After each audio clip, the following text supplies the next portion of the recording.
ભારતીય જનતા પાર્ટીનું શાસન રાજકોટ મહાનગરપાલિકામાં છે। ક્યાંય ને ક્યાંય ભ્રષ્ટાચાર કરવો અને મધ્યમ વર્ગીય લોકોને જે ફાયદો થતો હોય, જે એમનો હક છે કે રાજ્ય સરકાર હોય કે શહેરી વિકાસ મંત્રાલય હોય, એના દ્વારા જે રિઝર્વ પ્લોટ રાખવામાં આવેલો છે, એટલે કે તમે મને જે વાત કરી રહ્યા છો, મારી સમજમાં જે આવે છે એ પ્રમાણે એ કલાવડ રોડ ઉપરનો પ્લોટ છે અને એ પ્લોટ રાજકોટ મહાનગરપાલિકાએ રિઝર્વ રાખેલો પ્લોટ છે અને એ રિઝર્વ પ્લોટની અંદર મિડલ ક્લાસ લોકો રાજકોટ શહેરની અંદર જે રહેતા હોય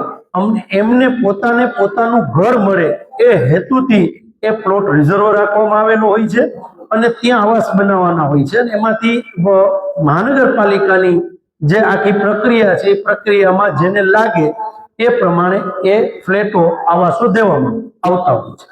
પણ આપે જે મને પ્રશ્ન પૂછ્યો, સ્ટેન્ડિંગ કમિટીના ચેરમેન, વર્તમાન સ્ટેન્ડિંગ કમિટીના ચેરમેન રાજકોટ મહાનગરપાલિકા દ્વારા આ રજૂઆત કરવામાં આવી છે, એનું કારણ એ છે, સીધો કોંગ્રેસ પક્ષ તરીકે અમારો આક્ષેપ છે, કાલાવડ રોડ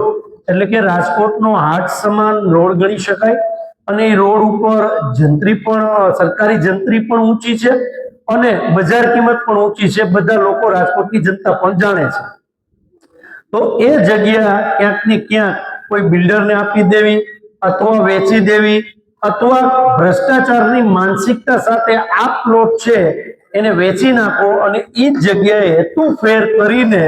બીજી જગ્યાએ એ આવાસ બનાવવા, જેથી કરીને રાજકોટના મિડલ ક્લાસ લોકો છે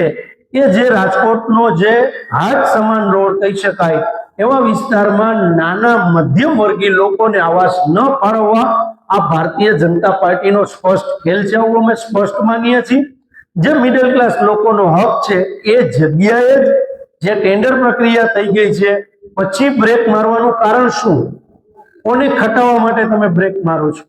એ જગ્યાએ જ આવાસ બનવા જોઈએ અને એ જગ્યાએ રાજકોટના મિડલ ક્લાસ લોકોને પોતાનું ઘર મળવું જોઈએ, આવું સ્પષ્ટ અમારું માનવું છે। જો ભારતીય જનતા પાર્ટી ભ્રષ્ટાચારી શાસન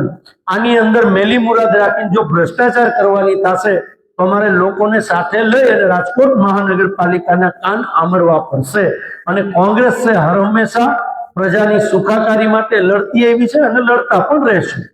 ભારતીય જનતા પાર્ટી, મેં આપને વાત તો કરી કે એ જ વાત છે કે જે જગ્યા કરોડો રૂપિયાની કિંમતી જગ્યા છે એટલી જ જગ્યા ક્યાંક બીજે રિઝર્વ પ્લોટ પડ્યો હોય ત્યાં બેસાડી દેવો, બરોબર, અને હેતુ ફેર કરીને એ પ્લોટને બીજા પ્લોટ ઉપર અને ત્યાં આખી આવાસ યોજના લઈ જવી, આખા નાટકો ચાલે છે